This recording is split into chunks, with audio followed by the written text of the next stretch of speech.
네, 하나님께서 오늘 우리에게 주시는 말씀은 사도행전 1장 1절부터 8절까지의 말씀입니다.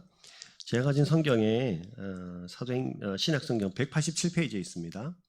사도행전 1장 1절부터 8절까지입니다. 한 절씩 교독하겠습니다. 제가 먼저 읽습니다. 데오빌로여, 내가 먼저 쓴 글에는 무릇 예수께서 행하시며 가르치시기를 시작하심부터 택하신 사도들에게 성령으로 명하시고 승천하신 날까지 이를 기록하였노라. 그가 고난 받으신 후에 또한 그들에게 확실한 많은 증거로 친히 살아 계심을 나타내사 40일 동안 그들에게 보이시며 하나님 나라의 일을 말씀하시니라. 사도와 함께 모이사 그들에게 분부하여 이르시되 예루살렘을 떠나지 말고 내게서 들은 바 아버지께서 약속하신 것을 기다리라. 요한은 물로 세례를 베풀었으나 너희는 몇 날이 못되어 성령으로 세례를 받으리라 하셨느니라. 그들이 모였을 때에 예수께 여쭈어 이르되 주께서 이스라엘 나라를 회복하심이 이때이니까 하니 이르시되 때와 시기는 아버지께서 자기의 권한에 두셨으니 너희가 알 바 아니요. 함께 읽겠습니다. 오직 성령이 너에게 임하시면 너희가 권능을 받고 예루살렘과 온 유다와 사마리아와 땅끝까지 이르러 내 증인이 되리라 하시니라. 아멘. 옆에 분들 인사하겠습니다. 샬롬. 네. 오랜만에 오신 분들도 계시고요.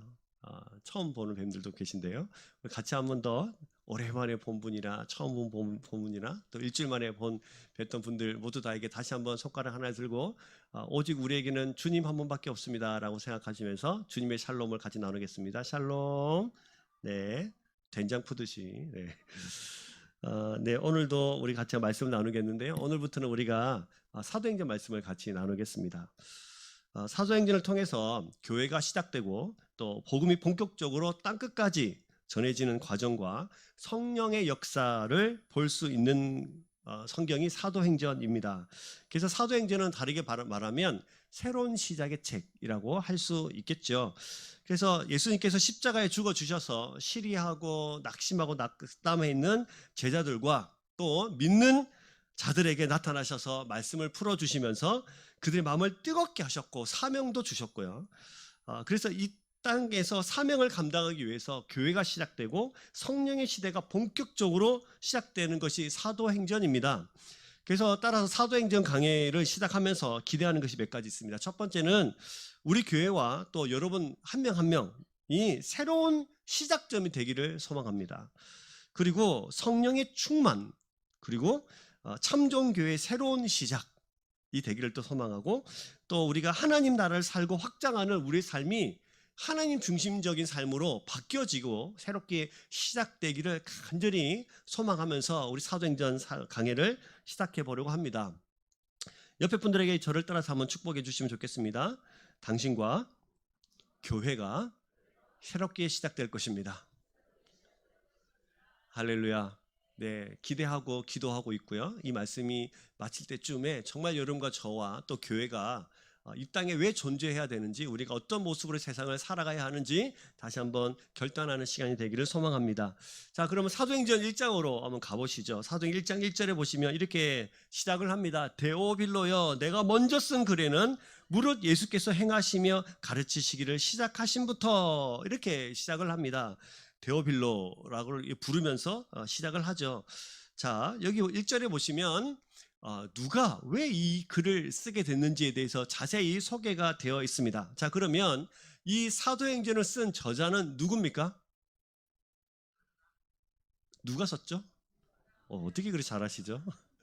네, 누가가 썼습니다. 그러면 이렇게 되어 있어요. 데오빌로에 내가 먼저 쓴 글에는, 이렇게 됐죠. 그러면 먼저 쓴 글은 뭡니까? 왜 어떻게 그렇게 잘하십니까? 역시 우리 참정교회 성도님들 아주 수준이 높으십니다. 누가복음이에요. 우리가 지난주까지 살펴봤던 누가복음이 이 1절에서 말하는 내가 먼저 쓴 글, 이게 바로 어디라고요? 누가복음입니다. 그러면 누가복음에는 이렇게 이야기를 하죠. 누가복음에 왜 누가복음을 썼을까? 그러면 누가복음 1장으로 가보겠습니다. 누가복음 1장 1절부터 4절까지를 잘 보시면 누가복음을 잘 알아야 사도행전을 바르게 알 수 있습니다. 그래서 누가복음 1장으로 가보시면 1장 1절부터 4절에 이렇게 되어 있죠. 같이 읽겠습니다. 우리 중에 이루어진 사실에 대하여 처음부터 목격자와 말씀에 일꾼된 자들이 전하여 준 그대로 내력을 저술하라고 붓을 든 사람이 많은지라. 이 모든 일을 근원부터 자세히 미루어 살핀 나도 데오빌로 각하에게 차례로 써보내는 것이 좋은 줄 알았노니 이는 각하가 알고 있는 바를 더 확실하게 하려 함이로라. 이렇게 되어 있어요. 그러니까 먼저 쓴 글, 즉 누가복음은 사실은 데오빌로 각하에게 쓴 글이기도 하고, 그 내용이 예수께서 행하시며 가르치시기를 시작하신부터 그가 택하신 사도들에게 성령으로 명하시고 승천하신 날까지 일들을 기록했다. 이것이 먼저 쓴 글, 즉 뭡니까? 누가복음입니다. 그러면 예수께서 행하시며 라고 말했던 이것은 예수께서 행하시며 무슨 일을 행하셨나요? 누가복음 잘 생각해보면 예수님께서 행하신 일들을 막 기록해 놓으셨어요. 자, 뭡니까? 귀신 들린 자도 고치셨고, 나병과 중풍병자도 고치시면서 온갖 병자들도 고치셨고, 맹인도 고치셨고, 심지어는 죽은 나사로도 살리셨고, 그리고 우리가 고난주간에 쭉 계속 살펴봤던 것처럼 십자가의 길을 포기하지 않으시고 그 길을 걸어가시고, 제자들은 부인하고 모른다 그러고 도망가고 싶지만 예수님은 한 번도 그 자리를 모른다 하지 않으시고 끝까지 가시면서, 심지어는 겟세마네 동산에서 기도하시면서 우리에게 그 모든 것들을 가르쳐 주셨죠. 이것이 행하신 것입니다. 그리고 가르치기를 시작하신부터라고 하면서 무엇을 우리에게 가르쳐 주셨나요? 원수를 사랑하고 주기도문으로 기도하는 법도 가르쳐 주셨고, 깨어 있으라 가르쳐 주셨고, 회개를 가르쳐 주셨고, 하나님의 나라를 가르쳐 주셨고, 잃어버린 아들을 향한 아버지의 마음도 가르쳐 주셨습니다. 겟세마네 동산에서 기도하면서 죽는 순간까지도 아버지 하나님의 뜻에 순종하는 것이 무엇인지도 우리에게 가르쳐 주셨고, 실패하고 낙심하고 낙담하고 이제 우리가 어떻게 살아가야 되나 고민하고 있는 제자들에게 예수님께서 부활하신 몸으로 다시 찾아와 주셔서 사명도 주시고 앞으로 너희가 어떤 모습으로 어떻게 살아가야 하는지도 가르쳐 주셨고, 그리고 성령을 기다리라고 말씀하시면서 성령의 충만에 대해서도 우리에게 그들에게 가르쳐 주셨으며 또 하나님 나라로 가르쳐 주셨어요. 그리고 1장 1절 2절에 말하는 것처럼 그가 택하신 사도들에게 이 모든 것들을 택하셨어요. 누구를? 사도들을 택하셨죠. 잘나서 택한 거 아닙니다. 똑똑해서 택한 것 아닙니다. 부족한 거 많았고, 그 시대 사람들이 그렇게 인정해 주지 않을 만한 그런 직업을 가진 사람들이었지만 예수님께서 제자로 사도로 택해 주셨습니다. 뿐만 아니라 성령으로 명하셨다. 그죠? 성령으로 명령하셨다. 이 말은 성령을 통하여 말씀하셨다는 거예요. 예수님께서 이 모든 일들을 성령을 통해서 제자들에게 전달하셨고, 특히 우리가 지난주 살펴봤던 누가복음 24장에는 엠마오로 가는 두 제자가 등장을 하는데, 그들이 이게 도대체 무슨 일인고 하면서 예루살렘에서 엠마오로 가는 길에 예수님께서 부활하신 몸으로 나타나셔서 그들에게 성경을 가르치시죠. 그들의 마음을 여시고 눈을 여셔서 성령을 가르쳐 주십니다. 그들이 하는 말이, 우리가 성경을 우리가 배울 때 우리 마음이 뜨거워지지 아니하더냐 하면서 그들의 마음을 뜨거움을 하셨어요. 그 모든 일들을 성령과 함께 협력하여서 일들을 하시면서 그들에게 사명을 주셨습니다. 그리고 예수님께서 구름 타시고 부활하셔서 하나님의 우편으로 가시고 가신 그대로 오실 거다라고 말씀하셨죠. 이것이 누가복음입니다. 누가복음 데오빌로에게 첫 번째 쓴 글이 바로 이거예요. 자, 그리고 오늘도 보시면 이제 사도행전 다시 가보시면 이 첫 번째 쓴 글을 누가복음이라고 썼고요. 이제 다시 두 번째 글을 쓰는데 그 두 번째 글이 뭡니까? 사도행전입니다. 사도행전 역시 누구에게 쓴 글입니까? 데오빌로에게 쓴 글입니다. 데오빌로가 누굴까요? 로마식 이름이고 이방인의 이름입니다. 데오빌로는 해석을 하면 하나님이 사랑하는 자, 또 내지는 하나님을 사랑하는 자라는 뜻입니다. 그래서 이 이방인 이 사람이 데오빌로 하나님을 사랑하는 자라는 이름을 가지고 좀 이제 의아하긴 합니다. 그러나 분명한 것은 이 사람이 복음을 받아들인 사람이라는 거죠. 그래서 누가복음에는 데오빌로를 이렇게 불러요. 데오빌로 각하여 이렇게 부릅니다. 각하라는 칭호가 누가복음에는 붙어요. 근데 각하라는 칭호가 아마 그거를 볼 때에 로마의 아마 고위 관리 중에 한 사람이었거나 아니면 귀족이었거나 아니면 귀족 중에서도 아주 높은 위치에 있었던 사람이 아닐까라고 추측해 볼 수 있습니다. 이것이 가능한 이유는 당시에 로마의 고위층 사람들이 복음을 받아들인 사람들이 많이 있었기 때문이에요. 그래서 아마도 복음을 받아들인 지 얼마 되지 않은 초신자 이방인 로마인 중에 아주 높은 위치에 있었던 사람이었을 것이다는 것이 일반적인 해석입니다. 자, 그런데 이미 개종한 이 데오빌로는 초신자였기 때문에 신앙에 대해서 좀 더 체계적인 이해가 필요했던 것으로 보입니다. 그래서 누가복음을 통해서 예수님께서 어떻게 행하시고 가르치셨고 사도들을 어떻게 택하시면서 어떻게 가르치셨고 또 그들에게 명령을 하셨고 승천하신 일까지 모든 일들을 써서 보낸 것이죠. 그래서 누가는 기독교 신앙이 나사렛 예수 그리스도를 중심으로 최근 생긴 어떤 신흥 종교가 아니고 이것이 유대인의 역사와 함께하면서 온 인류 전체에 뿌리 내리는 실로 살아계신 하나님의 아들의 이야기라는 사실을 우리에게 굉장히 강조하면서 있습니다. 근데 이게 누가복음에는 각하라고 하는데 이 사도행전에 와보면 각하란 단어가 있습니까? 없습니까? 없죠. 자, 왜 없을까요? 왜 없을까요? 이게 굉장히 중요한 이유가 있습니다. 우리가 보통 이럴 때 있습니다. 제가 전에 이제 교회 사회 갈 때 회장님이라고 불리는 사람들이 3분 계셨어요. 근데 제 눈에는 다 집사님으로 보이셨는데 저는 집사님 이렇게 불렀는데 다른 분들이 회장님 이렇게 부르시더라고요. 그래서 교회 밖에서는 이분들의 직책이 뭐였습니까? 회장님이었어요. 그러니까 교회 안에서는 집사님이었어요. 그리고 그냥 형제 자매였죠. 아마도 누가복음이 쓰여질 때 누가복음의 누가가 첫 번째 글을 데오빌로에게 쓸 때는 그렇게 가깝지 않은 사이 그리고 호칭을 불러줘야만 됐던 사이였던 것 같고요. 사도행전에 와서는 각하란 단어가 빠졌던 것은 아마도 그동안의 복음의 교제를 통해서 한 형제 자매가 되고 한 가족이 되었다는 것을 우리에게 가르쳐 줍니다. 그래서 각하 세상에 있는 그 직책을 부르지 않았어요. 그리고 한 형제 자매처럼 이름을 불렀습니다. 데오빌로여 하면서 그의 이름을 불러줍니다. 아마 그래서 아마도 이렇게 한 형제 자매가 된 이제 이 사람에게 그리고 복음을 받아들이고 좀 시간이 흐른 이 사람에게 이제 무엇을 가르쳐 주고 싶은가 하면 바로 사도행전 1장 3절의 내용으로 가르쳐주고 싶어서 이 사도행전을 쓰고 있는 것입니다. 그러면 사도행전 1장 3절의 내용이 뭡니까? 같이 한번 읽어보겠습니다. 시작. 그가 고난받으신 후에 또한 그들에게 확실한 많은 증거로 친히 살아계심을 나타내사 40일 동안 그들에게 보이시며 하나님 나라의 일을 말씀하시니라. 이것을 가르쳐주고 싶은 거죠. 이제 누가복음은 예수님에 대해서 들었다면 이제 이후에 예수님께서 살아나시고 40일 동안 이 땅에 계시면서 가르치신 일, 곧 뭡니까? 하나님 나라의 일을 가르쳐주고 이 하나님 나라가 어떻게 세상으로 예루살렘을 넘어서 세상으로 확대되고 이 세상으로 퍼져나간지에 대한 이 기독교 복음의 역사를 데오빌로에게 가르쳐주고 싶은 겁니다.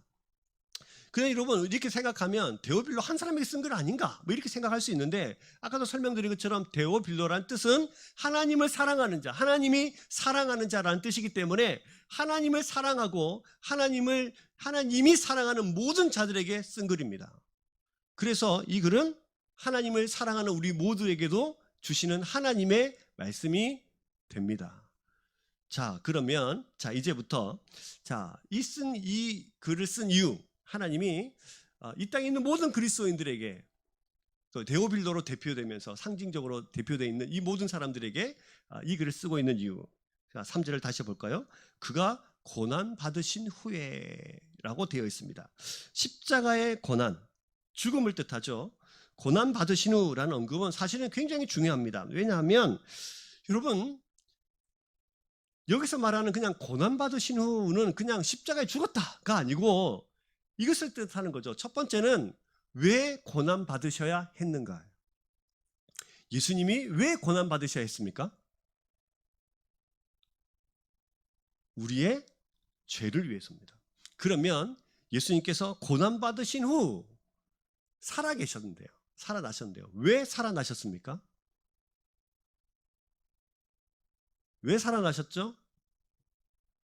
살아나셔야 우리 모든 죄를 해결할 뿐만 아니라 우리를 사망에서 생명으로 옮기는 우리를 위해서 살아나셨다는 것을 믿으시길 주의 이름으로 축복합니다. 그래서 살아나신 거예요. 중요한 것은 고난 받으셨어요. 누구를 위해서? 나를 위해서. 살아나셨어요. 누구를 위해서? 나를 위해서요. 이것을 먼저 믿으라는 뜻입니다. 이것을 믿으셔야 됩니다. 그 다음에 이야기가 진행이 되는 거예요. 그래서 예수님께서 살아나셨다는 사실을 이 땅에서 보여주셨죠. 며칠 동안요? 40일 동안. 그것을 오늘 1장 3절에 보시면 확실한 많은 증거로 친히 살아계심을 나타내셨어요. 며칠 동안? 40일 동안. 40일 동안 계시면서 살아났다는 증거를 많이 보여주셨다고 말씀하십니다. 그러면 고난받으시고 살아나셔서 그리고 40일 동안 이 땅에 계시면서 그 많은 살아계심의 증거를 친히 보여주시면서 그들에게 하신 말씀이 뭡니까? 하나님의 나라의 일을 말씀하시니라요. 다시 말하면 하나님 나라의 일을 가르쳐 주셨다는 거죠. 드디어 이제 하나님의 나라의 일을 말하고 싶으셨던 겁니다. 누가복음에는 예수님이 행하신 일을 모든 일을 가르치기 위해서 쓰여졌다면 사도행전은 이제 예수님께서 행하신 모든 일을 믿는 자, 경험한 자, 나를 위해서 이 땅에 오셨다가 나를 위해서 살아나셨다, 이 모든 것을 믿는 자들에게 하나님의 나라가 임하고 이 하나님 나라가 어떻게 확장되는가를 맡기신 사명이 기록이 되어 있는 거예요. 즉 누가는 40일 동안 주님께서 이 땅에 계시면서 하신 일들을 한마디로 요약해서 하나님 나라의 일이라고 기록을 해놓은 겁니다. 하나님 나라의 일. 주님은 부활하신 후에 하나님 나라의 일을 누구에게 맡겨주셨냐면 이 땅에 남게 될 제자들에게 맡겨주셨어요. 옆에 분들 봐보세요. 이분들에게 맡겨주셨다고요. 하나님 나라의 일을 누구에게 맡겨주셨다고요? 그렇죠. 자, 옆에 분들 보시면서 저를 따라 해볼까요? 하나님 나라의 일을 당신에게 맡겨주셨습니다. 그렇죠. 우리는 그냥 이 땅에서 밥 잘 먹고 옷 잘 입고 그냥 시간 좀 남으면 커피 한잔 하고 좀 더 뭐 괜찮으면 빵이랑 같이 커피 마시는 그런 인생 정도가 아니고 우리는 무슨 일을 우리에게 맡겨주셨습니까? 하나님 나라의 일을 맡겨주신 사명자들입니다. 그리고 이렇게 예수 믿는 자들이 2-3명이 모인 그곳을 교회라고 하기 때문에 또한 교회에게 똑같은 사명을 맡겨주셨습니다. 그래서 교회의 시작이자 다시 이 복음의 시작이 흘러가는 이야기가 바로 사도행전입니다. 그래서 사도들과 믿는 성도들이 모여서 교회를 이루고 흩어져서도 교회 삶을 살아서 하나님 나라를 이 땅에 실현하고 보여주는 사명을 감당하게 하셨습니다. 그럼 교회 사명이 뭡니까? 흩어진 교인의 성도들의 사명이 뭡니까? 하나님 나라의 일을 이 땅에 보여주고 확장시키는 것이 바로 흩어진 교회 여러분의 사명이자 모인 우리 참 좋은 교회의 사명인 줄로 믿습니다. 자, 그러면 우리가 이쯤 돼서 질문 하나가 필요하죠. 그럼 도대체 하나님 나라의 일이 뭘까? 이걸 알아야 될 거 아닙니까? 그래야 우리가 우리 사명을, 우리에게 맡기신 일들을 잘 감당할 수가 있겠죠. 자, 그러면 하나님 나라의 일을 우리가 한번 살펴보면서 가셨으면 좋겠어요. 자, 지난주에 우리 살펴봤던 누가복음 24장을 한번 펴보십시오. 자, 누가복음 24장으로 가보셔서 44절부터 같이 한번 살펴볼까요? 자, 44절 보시면 또 이르시되 내가 너희와 함께 있을 때에 너희에게 말한 바 곧 모세 율법과 선지자의 글과 시편의 나를 가르쳐 기록된 모든 것이 이루어져야 하리라 한 말이 이것이라 하고 하면서 하나님 나라의 일은 첫 번째는 예언되었던 일들이 교회를 통해서 성취되어지는 것입니다. 다시요. 예언되었던 일, 구약에 말하는 모든 일들이 예수님을 통해서 성취되듯이 이제 누굴 통해서? 교회를 통해서, 성도를 통해서 그 일들이 성취되어지는 일이 하나님 나라의 일이에요. 여기서 교회에 맡기셨다는 거죠. 구약에 예언된 일들이 예수님을 통해서 성취되는 것을 예수님께서 보여주셨지 않습니까? 그렇죠? 이제는 교회인 우리에게 그리고 모여서 세워진 교회들에게 똑같은 사명을 맡기십니다. 우리에게 하나님 나라의 일을 맡기셨다는 것은 우리가 예언된 말씀을 그대로 뭐하는 일에 성취해서 하나님 나라의 일이 감당하는 거예요. 우리가 하나님 나라를 성취하지 못하면, 하나님 나라의 말씀을 이루지 못하고 성취하지 못하면 우리는 하나님 나라의 일을 세상에 보일 수가 없습니다. 그래서 우리는 말씀대로 살아가야 되는 사람들이죠. 이것이 성취되는 일, 성취하는 일이 첫 번째 하나님 나라의 일이라면 이렇게 또 질문할 수가 있습니다. 그러면 어떻게 그 말씀을 성취할 수 있을까? 어떻게 예언된 이 말씀들을 성취하는 인생으로 살아갈 수 있을까? 그래서 45절을 보시면 이렇게 되어 있죠. 이에 그들의 마음을 열어 성경을 깨닫게 하시고. 44절과 45절이 연결되어 있습니다. 맞습니까? 44절은 이루어져야 하리라 한 말이 이것이다 하시고, 그래서 45절은 이에 그래서 그들의 마음을 열어서 뭐를 깨닫겠죠? 성경을 깨닫겠습니다. 이것이 하나님 나라의 일입니다. 즉 예언된 일을 어떻게 성취하는가? 성경을 깨닫는 거예요. 그래서 교회는 부지런히 뭘 가르치게 되냐면 말씀을 가르쳐야 됩니다. 교회는 말씀이 살아있어야 됩니다. 그 여러분들도 열심히 부지런히 뭐 해야 됩니까? 말씀을 배워야 합니다. 이 말씀을 알고 싶은, 배우고 싶은 뜨거운 마음이 우리 속에 막 생겨나야 합니다. 그래서 교회는 반드시 말씀을 가르쳐야 돼요. 교회는 어떤 한 사람의 사상이나 어떤 사람의 생각으로 이끌어가는 것이 아니라 철저하게 이렇게 성경에서 가르쳐 주신 교회의 본질의 사역을 할 때에 교회는 교회가 됩니다. 그래서 세상에 없는 오직 교회만 있는 말씀을 열심히 배워야 합니다. 자, 그래서 여러분 예전에는 부흥사경회 같은 게 있었죠. 말씀사경회. 그죠? 주기적으로 있었습니다. 역사적으로 살펴보면 구약시대에 사사시대를 한마디로 우리가 어떻게 요약하고 정리할 수 있냐면 왕이 없으므로 각기 자기 소견에 오른 대로 살았더라는 말씀으로 사사시대를 요약할 수 있습니다. 즉 뭐가 없어요? 왕이 없었죠. 왕은 어떤 식으로 우리에게 역사를 하냐면 하나님은 말씀을 통해서 우리에게 역사하시고 그의 지배권을, 그 통치권을 우리에게 허락하십니다. 그럼 우리가 말씀 속에 있지 않으면 뭐 안에 없는 거예요? 하나님의 통치 안에 없는 거예요. 그래서 이 말씀 가운데로 나아가셔야 됩니다. 그래서 이 말씀이 없어서 각기 소견에 오른 대로 살아갔던 사사시대는 하나님을 향한 지식이 없었습니다. 그래서 그때마다 하나님께서 선지자들로 보내주셨고 사사도 보내주셨고 사무엘도 사용하셨죠. 사무엘은 무엇했습니까? 브엘세바부터 단까지 쭉 온 땅을 다니면서 뭐를 가르쳤어요? 말씀을 가르쳤어요. 그래서 잘 보시면 말씀이 흥황할 때마다 그 백성이 일어납니다. 이스라엘 백성들이 영적으로 타락할 때마다 하나님께서 사람을 보내셔서 선지자 보내셔서 뭘 가르쳐 주셨어요? 말씀을 가르쳐 주셨어요. 그래서 일어납니다. 그래서 이 말씀도 있어요. 느헤미야 8장 8절부터 9절 말씀에 보시면 이런 말씀이 있습니다. 자, 같이 한번 읽겠습니다. 시작. 하나님의 율법책을 낭독하고 그 뜻을 해석하여 백성에게 그 낭독한 것을 다 깨닫게 하니, 그 다음에요, 백성이 율법을 말씀을 듣고 다 우는지라. 총독 느헤미야와 제사장 겸 학사 에스라와 백성을 가르치는 네 사람들이 모두 백성에 이르기를 오늘은 너희 하나님의 성일이니 슬퍼하지 말며 울지 말라 하고. 이들이 타락하고 내가 앞으로 어떻게 살아가야 될까 고민할 때마다 하나님은 늘 말씀을 흥황해 하시고 말씀을 깨닫게 하셨어요. 그러면서 울면서 슬퍼하면서 이제 내 과거를 회개하고 하나님 앞에 바로 살아가게 될 것을 다시 다짐하게 됐습니다. 이것을 우리나라로 좀 가져와 볼까요? 우리나라도 여러분 1890년에 처음으로 성경 공부 모임이 있었습니다. 이듬해 성교회 본부가 성경 공부를 원칙으로 제정하면서 말씀 사경회라는 것이 막 생겨나게 됐습니다. 그래서 1904년의 역사를 성교회 보고서에 따르면 이 무렵 한국 기독교인의 가운데 60%가 사경회에 참석했다고 해요. 말씀을 사모했어요.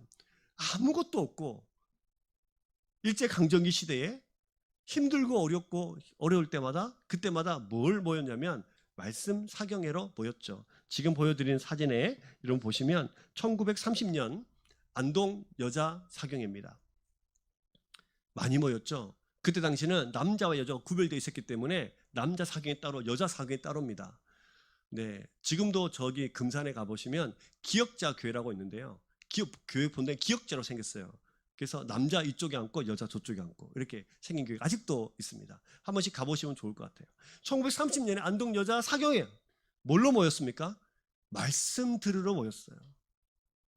이 폐허란 땅덩어리 속에서 사람들이 다 일제강점기 힘들고 어려운 바로 그때에 그들이 그래서 그래도 모여서 말씀 사경에 했습니다. 다음 사진 1934년 평양 사경에 또 엄청 모였죠. 뭐를 사모하면서? 말씀을 사모하면서요. 이 나라가 일제강점기 시대에 아무것도 없는 그 시대에 어떻게 우리가 살아날 수 있었을까? 어떻게 이 나라를 유지할 수 있었을까요? 사경이에요. 말씀 사경이에요. 말씀 때문이에요. 수없이 많은 독립운동가들이 말씀의 사람들이었고 그래서 이 나라를 사랑했고 하나님 나라를 사모했습니다. 그래서 목숨을 걸고 하나님 나라의 일을 한 겁니다. 사진 한 장 더 보여드리겠습니다. 시대 좀 바뀐 것 같죠?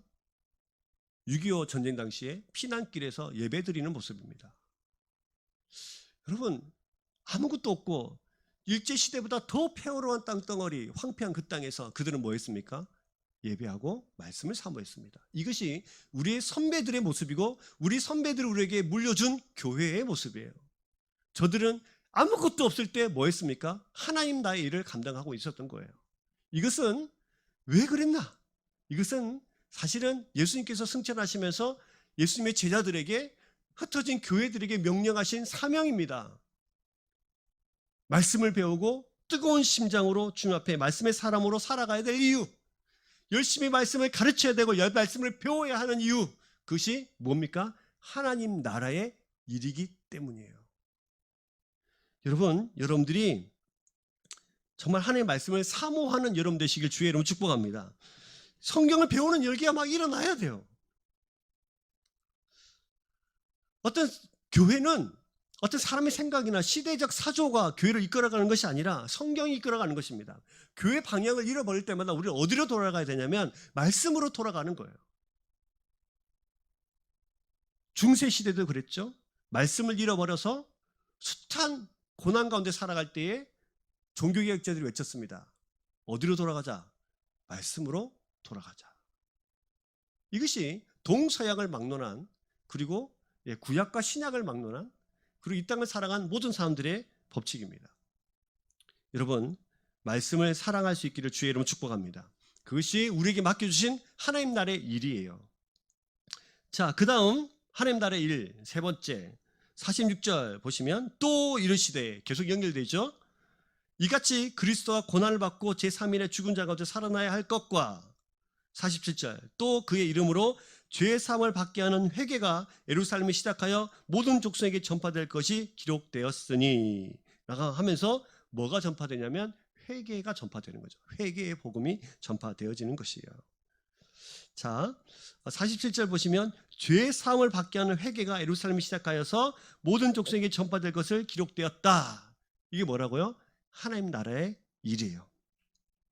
자, 회개의 복음이 전파되는 겁니다. 그래서 예수님이 가는 곳마다, 복음이 선포되는 곳마다 뭐가 일어나요? 회개가 일어납니다. 그래서 마태복음 4장 7절에도 보시면 예수님께서 공생의 사역을 처음 시작하실 때 이렇게 말씀하셨어요. 이때부터 예수께서 비로소 전파하여 이르시되 뭐해라? 회개하라, 천국이 가까이 왔느니라. 이것이 예수님께서 공생의 사역을 처음 시작할 때 세상을 향해서 내뱉으신 말입니다. 회개해라, 천국이 가까이 왔다. 회개하는 자에게 뭘 주시겠다? 천국을 주시겠다. 다시 말하면 회개하는 자에게 뭘 주시겠다? 하나님 나라 주시겠다는 뜻입니다. 근데 여러분, 요즘 교회에서, 교회 강단에서 회개하는 얘기 잘 못 들어보셨죠? 교회에서 주로 강단에서 하는 얘기가 예수 잘 믿으면 복 받습니다입니다. 회개하십시오, 교회 올 때마다 회개하십시오 하면 얼마나 힘들겠어요, 그죠? 세상에서 살아가는 것도 힘든데 교회 오면 맨날 회개하라고 그러면 얼마나 힘들겠어요. 그래서 복음이 좀 바뀌었어요. 복 받으세요. 교회 오면 복 받습니다. 바뀌었습니다. 이것이 번영 신학이라고 합니다. 번영의 복음. 그리고 다시 말하면 기복주의 신앙이라고 하죠. 강단에서 이렇게 선포되니까 많은 사람들이 복음에 대한, 회개에 대한 복음을 듣는 것을 불편하기 시작했습니다. 이때부터 교회는 힘을 잃기 시작했어요. 교회는 반드시 회개에 대한 복음을 선포해야 합니다. 그리고 반드시 이 땅에 그 회개에 대한 복음을 땅끝까지 전하는 사람들이 있어야 합니다. 이것이 누구에게 맡긴 사명입니까? 교회에게 맡긴 사명이에요. 여러분들에게 맡긴 사명이에요. 저에게 맡긴 사명이에요. 이것이 하나님 나라의 일입니다. 그래서 왜 인류가 십자가 앞으로 돌아와서 무릎 꿇어야 하는지, 인생의 문제를 어디서 해결해야 하는지, 그래서 십자가 앞에서 회개하면서 인생을 해결해야 되는지를 우리에게 가르쳐 주셨습니다. 우리도 이 세상을 향하여서 그 복음을 전파해야 될 의무와 책임이 우리 가운데 있습니다. 이 세상은 어디 앞으로 돌아와야 합니까? 십자가 앞으로 돌아와야 돼요. 이 세상은 어디에서 소망을 찾아야 합니까? 십자가에서 죽은 예수 그리스도 앞에서, 그리고 우리를 위해서 부활하신 그 예수 그리스도 그 부분 앞에서 우리의 소망을 찾아야 되는 줄로 믿습니다. 세상은 다른 곳에 소망이 있는 것이 아니에요. 다시 십자가 앞으로 돌아와서 부활의 주님을 만나야 됩니다. 우리도 세상을 향해서 외쳐야 합니다. 왜 예수님께서 십자가에서 나를 위해서 십자가에 죽어주셨는지, 왜 부활하셨는지를 이 세상에 회개의 복음을 선포하고 또 소망의 복음도 그렇게 선포해야 되는 것이죠. 그러면 예수 믿는 사람들에게 복이 없나? 그거는 두 번째입니다. 예수 믿으면 복받아는 두 번째예요. 회개하고 하나님 나라를 누리는 자들에게 복을 주십니다. 근데 이 복은 우리가 생각하는 어떤 물질적인 복이 아니고 하나님 나라를 우리에게 선물로 주시는 그 놀라운 복이에요. 돈으로 살 수 없는, 능력으로 살 수 없는, 외모로 살 수 없는 그 하나님 나라, 이 신령한 복이 여러분의 것이 되기를 주의 이름으로 축복합니다. 자, 그리고 또 하신 말씀이 있죠. 자, 48절. 너희는 이 모든 일에 뭡니까? 증인이라. 이것이 하나님 나라 일이에요. 증인은 본 그대로, 사실 그대로 거짓 없이 증거하는 사람들이지 않습니까? 용서받았다, 내가 사망에서 생명으로 옮겨졌다 라고 믿는 사람들이라면, 십자가에서 예수님이 나 때문에 죽었다, 나 때문에 다시 부활하셨다라고 믿는 사람이라면 모든 사람들이 전부 다 뭡니까? 증인이에요. 옆에 분들 봐보세요. 이 사람이 뭡니까? 증인이에요. 기가 막히죠. 증인이에요. 우리는 그저 아무것도 못 본 채 하면서 세상을 살아가는 사람이 아닙니다. 나는 어떻게 구원받았는가? 나는 왜 구원받았는가? 나는 이제 어떤 사람이 되었는가? 증언해야 합니다. 법정에서 증인으로 나왔는데 판사가 증인 말씀하시죠 이랬는데, 저는 묵비권을 행사하겠습니다 하고 입 꼭 닫고 있으면 여러분 방청석에 앉아 계시면 어떤 생각이 드실 것 같아요? 뭐라고 하겠습니까? 증인으로서 삶을 다해라. 입을 열어서 네가 본 그대로 말해라. 뭐가 두려워서 말을 안 하노? 뭐 그러겠죠? 마찬가지예요. 저와 여러분들은 예수 그리스도가 나를 위해서 십자가에 죽어주셨고 부활하신 사실을 믿는다면 우리는 다 증인이에요. 우리 이 세상을 살아가면서 입 꼭 닫고 침묵하면서 살아가는 사람이 아니란 뜻입니다. 유증자로 살지 마십시오. 침묵하는 자로 살지 마십시오. 옆에 분들 다시 한번 절대 축복해 보실까요? 당신은 증인입니다. 할렐루야. 자, 이 증인의 삶을 어떻게 가르쳐 줄 수 있을까요? 이것이 하나님 나라의 일이라면 어떻게 우리가 증인의 삶을 가르쳐 줄 수 있을까? 세상에 보여줄 수 있을까요? 어떻게 하나님 나라를 확증할 수 있을까요? 우리 힘으로는 됩니까? 안 됩니까? 잘 안 돼요. 우리의 다짐은 늘 약해요. 사랑해야지, 화내지 말아야지, 분내지 말아야지, 늘 품어줘야지, 안아줘야지, 하나님 나를 얼마나 사랑하신지 세상에 보여줘야지 늘 우리가 결단하고 다짐을 하지만 이상하게 돌아서면 잘 안 됩니다. 섭섭한 것도 생각나고 네가 나한테 못한 것도 생각나고, 좀 나한테 잘해봐 그럼 내가 사랑해 줄게, 늘 조건을 붙이고. 그래서 우리는 뭐가 필요하냐면 하나님의 능력이 덧입혀져야 돼요. 이것을 성경에 뭐라고 되어 있냐면 49절 이렇게 되어 있어요. 49절 볼까요? 시작. 볼지어다 내가 내 아버지께서 약속하신 것을 너희에게 보내리니 너희는 위로부터 능력으로 입혀질 때까지 이 성에 머물라 하시니. 뭘 주시겠다는 거죠? 성령 주시겠다는 거예요. 그러니까 하나님 나라의 일에는 성령이 충만할 때 이것이 가능해져요. 왜냐하면 우리 능력으로 되어 있는 것이 아니기 때문에. 말씀을 사모하는 일이, 말씀을 열심히 배우는 일이, 말씀을 성취해내는 일이, 복음을 전하는 일이, 회개하는 일이 우리 힘으로는 되지 않습니다. 그래서 성령님이 능력이 필요한 것입니다. 예수님께서는 그 당시에 예루살렘에 계셨죠. 네, 유대 땅에 계셨습니다. 왜 예수님께서 승천을 하시면서 성령을 주시나? 성령은 영이지 않습니까? 그래서 예수 그리스도를 구주로 믿는 모든 사람들이 마음속에 내주하고 계십니다. 그래서 우리가 어디를 가든지 그분과 함께 동행하십니다. 하나님의 입장에서는 늘 어디 가든지 동행하는 성령을 마음속에 두시는 것이 제일 확실한 방법이에요. 맞습니까?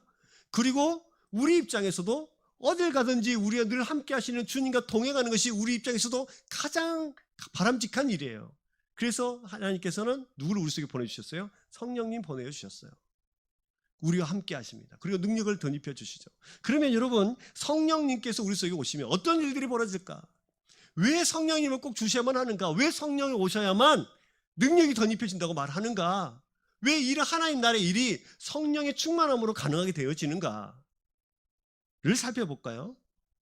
첫 번째, 성령님은 모든 것을 가르치시고 생각나게 하시는 분이시기 때문입니다.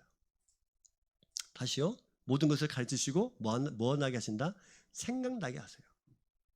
요한복음 14장 26절 이렇게 되어 있습니다. 같이 읽겠습니다. 시작. 보혜사 곧 아버지께서 내 이름으로 보내실 성령, 그가 너희에게 모든 것을 가르치시고 내가 너희에게 말한 모든 것을 생각나게 하시리라. 누가 오시면요? 보혜사 성령께서 오십니다. 보혜사란 무슨 뜻입니까? 위로자, 동행하시는 자. 성령이 우리 안에 내주하시는데 너희의 모든 것을 가르쳐주시고 생각나게 하신다는 뜻입니다. 예수님께서 제자들 옆에서 꼭 붙으셔서 상담자가 되어주시고 그들과 함께 해주시고 도와주셨고요. 말씀을 까먹을 때마다 기억나게 하셨던 그 예수님께서 이제 성령님을 통해서 우리에게 그렇게 하신다고요. 우리에게 도움이 되십니다. 생각나게 하십니다. 깨닫게 하십니다. 하나님 나라의 일을 까먹을 때마다, 우리가 미워할 때마다, 우리 마음이 지옥으로 변할 때마다 우리가 하나님 나라를 살아갈 수 있도록, 말씀을 사모할 수 있도록 우리 가운데 깨닫게 하시고 가르쳐 주신 분이 누구십니까? 성령님이세요. 그래서 여러분, 우리에게 누가 필요하죠? 성령님이 필요해요. 그래서 예수님께서 이걸 약속하신 거예요. 두 번째, 성령님께서 우리 가운데 오시며 하시는 일은 뭡니까? 예수님을 증언하는 일을 하십니다. 요한복음 15장 26절을 같이 볼까요? 같이 큰 소리를 읽겠습니다. 시작. 내가 아버지께로부터 너에게 보낼 보혜사 곧 아버지께로부터 나오시는 진리의 성령이 오실 때에 그가 나를 증언하실 것이요. 하나님 나라 일에 회개한 일이 있다고 그랬어요. 회개복음. 성령님 우리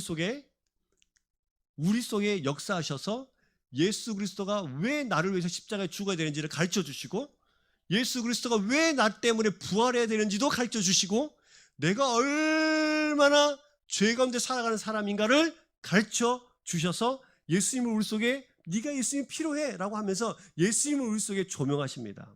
이 사역을 누가 하십니까? 성령님이 하시는 거예요. 옛날에 우리 어르신들 기도할 때 이렇게 기도하셨어요.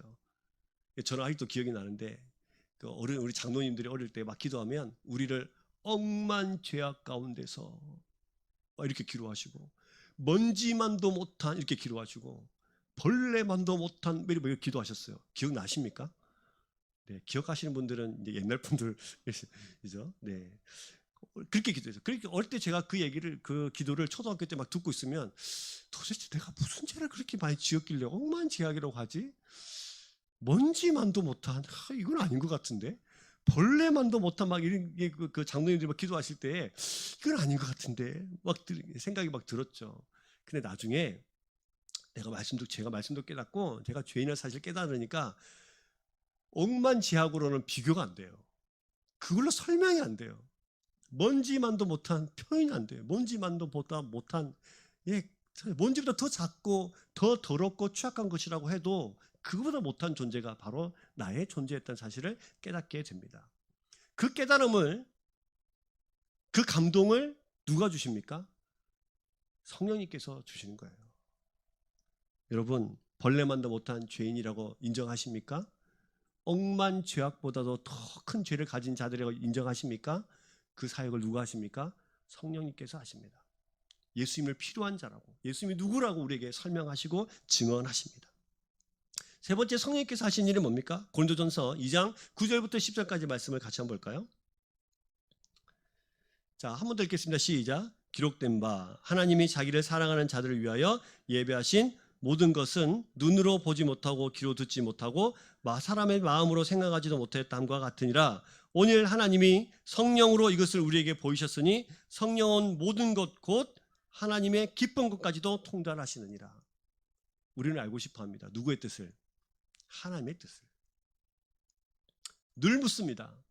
어둡고 컴컴하고 터널 같은 어두운 이 밤거리를 지나면서 어디로 가야 할지 모르는 우리 인생 가운데 우리는 늘 묻습니다.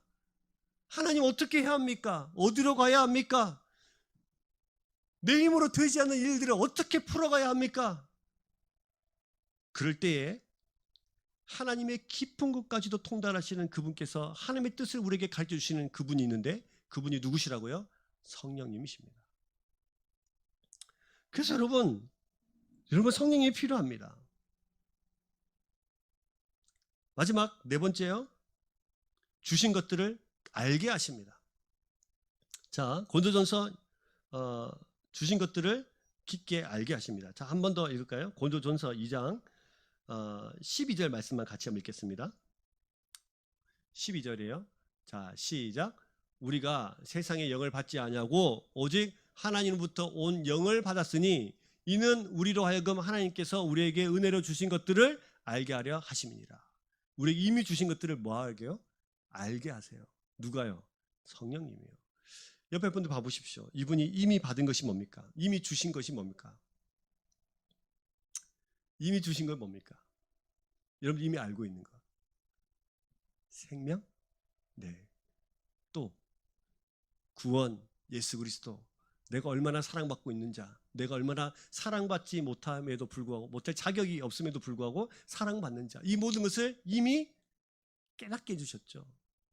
알게 해주셨어요. 이것을 잊어버리지 않도록 늘 우리에게 알게 하시는 분.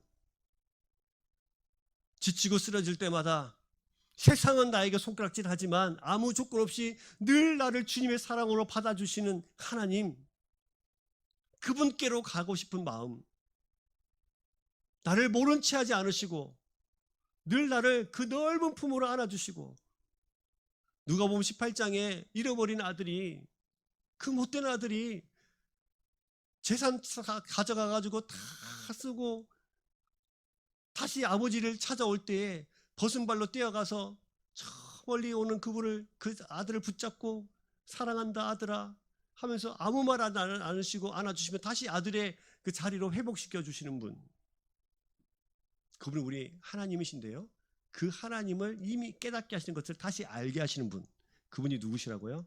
성령님이세요. 이거 믿으세요? 그래서 우리는 성령의 사역이, 성령의 충만함이 우리 가운데 필요합니다. 그래서 여러분, 이것이 하나님 나라의 일이에요. 말씀을 성취하는 일, 성경을 깨닫게 하는 일, 회개하는 일, 증인의 삶을 살아가는 일, 성령의 충만함으로 이 모든 것이 가능하게 되는 모든 일들이 뭐의 일이에요? 하나님 나라의 일이에요. 이것은 교회가 해야 되는 일 맞죠? 목사님이 알아서 할 거예요. 당회에서 알아서 할 거예요가 아니고, 이것은 교회가 본격적으로 열어가기 시작하면서 저와 여러분들이 흩어진 교회와 모인 교회로서 살아가는 우리 모두에게 주신 하나님의 사명입니다. 우리가 모른 채 할 일이 아닙니다. 그럼 우리 교회는, 또 여러분들은 어떤 일에 힘쓰면서 살아가야 합니까? 여러분들은 말씀을 성취하는 일에 힘을 내서 살아가셔야 돼요. 여러분 통해서 말씀이 이루어지는 겁니다. 원수를 사랑하라, 내가 너희를 사랑하는 것처럼 너희를 서로 사랑해라, 이 말씀을 어떻게 하셔야 돼요? 어떻게 하셔야 된다고요? 성취하셔야 돼요. 이루셔야 돼요. 원수까지도 사랑해라, 성취하셔야 됩니다. 용서해줘라, 70번씩 7번이라도 용서해줘라. 용서하는 사람이 되라. 이것을 어떻게 하셔야 돼요? 성취하셔야 돼요.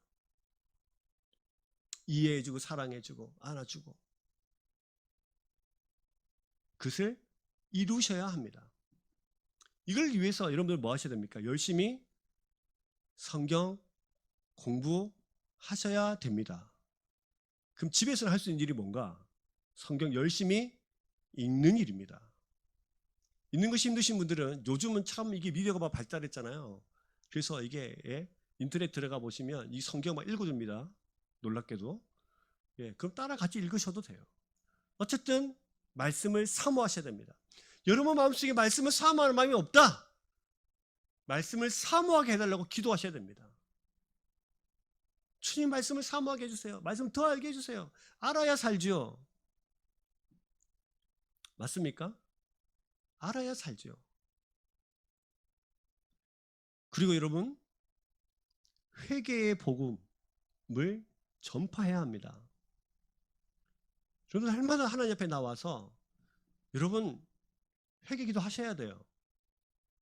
주일마다 저희가 회심의 기도 있지 않습니까? 열심히 회개하면서 하나님 앞에 늘 자신을 되돌아보셔야 됩니다. 내가 말씀대로 말씀을 성취하지 못한 일이 뭐가 있는지, 말씀을 이루어내지 못한 일이 무엇이 있는지 날마다 살피셔야 됩니다. 날마다 우리가 거룩한 모습으로 살아가지 못한 성도의 삶을 살아가고 있다면 회개하셔야 돼요. 그저 이게 담담하고 너무 무뎌진 마음으로 그냥 예배 가운데에 앉아 계시지 않으셨으면 좋겠어요. 그리고 여러분들 열심히 증인의 삶을 사셔야 되죠. 가정에서도 증인의 삶을 사셔야 됩니다. 가정에서도 증인이에요. 하나님 나라의 말씀을, 하나님 나라를 성취하는 자로서의 증인. 이렇게 살아낼 때 증인이 되는 거지, 살아내지 못하면 증인이 되지 못해요. 그리고 여러분 성령의 충만함이 여러분 삶 가운데 넘쳐나기를 소망합니다. 그러셔야 됩니다. 사모하셔야 됩니다. 성령의 충만함을 사모하셔야 됩니다. 그래서 여러분 어떻게 성령이 충만하면 지금 성령의 세례 막 이러면 갑자기 뭐 내가 기도하면 병든 자가 고쳐지고 방언을 하고 뭐 방언 통역을 하는 예언의 은사들 막 이렇게 이야기하시는 분들 많이 계신데 물론 그것도 성령의 은사이긴 합니다. 왜 필요하냐면 이 복음이 실제다 이런 것을 세상에 보여주기 위함이에요. 그런데 여러분 말씀을 깨달아지고 눈물이 나고 회개가 되고 이 모든 것도 누구의 사역이에요? 성령의 사역이에요. 근데 이 시대는 표적을 구하는 시대이기 때문에 말씀을 공부하고 깨닫고 내가 회개하고 복음 가운데 살아가는 일은 성령의 사역이 아니라고 생각하시는 분들이 많이 있는데 절대로 그렇지 않습니다. 내 속에서 말씀을 깨닫게 하시는 분이 누구시죠? 성령이에요. 회개하게 하시는 분이 누구시죠? 성령이에요.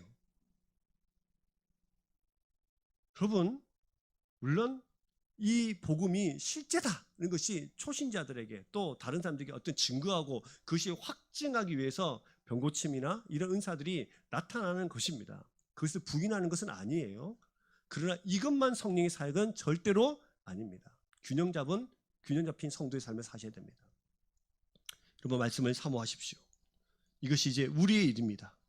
하나님 나라가 완전히 도래하는 그날, 예수님께서 다시 오시는 그날까지 우리는 놀랍게 이 사역을 감당하면서 세상을 살아가야 될 주님의 사람들인 줄로 믿습니다. 마지막으로 옆에 분들이 같이 한번 저를 따라 해보십시다. 따라 해볼까요? 축복하시면서 해보세요. 째려보지 마세요. 네, 축복하시면서 하세요. 준비됐나? 그 뭐라고 하셔야 되죠? 준비됐다. 제가 이게 주보에 이렇게 써놨어요. 준비됐나? 준비됐다. 이렇게 한글로 쓰니까 이렇죠. 요거를 경상도 사람들만 알아볼 수 있잖아요. 맞습니까? 네, 이걸 서울 사람들이 어떻게 알아보시겠어요? 그죠? 자, 제가 준비됐나 하면 여러분 어떻게 하셔야 됩니까? 준비됐다 하셔야 되죠. 준비됐나? 할렐루야. 되셨어요? 이제 하나님 나라의 일을 감당하며 살아갈 준비가 되셨습니까? 이것이 저 여러분들에게 맡겨진 사명인 줄 알고 기쁘고 즐겁게 성령의 충만함으로 하나님 나라의 일을 잘 감당하는 주님 오실 그날까지 잘 감당하고 때로 쓰러지고 넘어져도 다시 성령의 힘으로 다시 일어나서 그렇게 살아가는 저와 여러분 되시길 주의 이름으로 축복합니다. 이번 한 주간 열심히 외치세요. 준비됐나? 준비됐다. 외치세요. 다 잘하셨어요. 다시 준비됐나? 나가시면서 그렇게 인사하십시오. 아시겠죠? 네, 나가시면 제가 밖에서 준비됐나라고 묻겠습니다. 그럼 여러분들 준비됐다 이렇게 네, 저한테 반말로 이렇게 하시면 됩니다. 네. 자, 이 말씀 기억하시면서요. 성령이 오셨네. 아까 우리 예림이가 찬양 인도할 때 한 찬양이 있는데요. 이 찬양 같이 하시면서 성령의 충만함, 성령님의 오심, 그래서 우리가 하나님 나라의 일을 감당할 수 있는 주의 백성 될 수 있도록 소망하시면서 찬양하십시다. 허무한 시절 지날 때 깊은 한숨 내쉴 때 그런 풍경 보시며 단식하는 분 있네. 그와 같이 너희를 버려두지 않으리. 내가 너희와 영원히 함께. 한 번 더 고백할까요? 허무한 시절 지날 때, 허무한 시절 지날 때 깊은 한숨 내쉴 때 그런 풍경 보시며 단식하는 분 있네. 그와 같이 너희를 버려두지 않으리. 내가 너희와 영원히 함께하리라. 성령이 오셨네. 성령이 오셨네. 성령이 오셨네. 내 주에 보내신 성령이 오셨네. 우리 인생 가운데 친히 찾아 누구의 나라를 그 나라 꿈꾸게 한 성령이 오셨네. 성령이 오셨네. 성령이 오셨네. 내 주에 보내신 성령이 오셨네. 우리 인생 가운데 친히 찾아오셔서 그 나라. 우리 한 번 더 찬양하십시다. 두 손 높이 들고 성령이 오셨네. 성령이 오셨네. 성령이 오셨네. 내 주에 보내신 성령이 오셨네. 우리 인생 가운데 친히 찾아오셔서 누구의 나라를 그 나라 꿈꾸게 하시네. 그 나라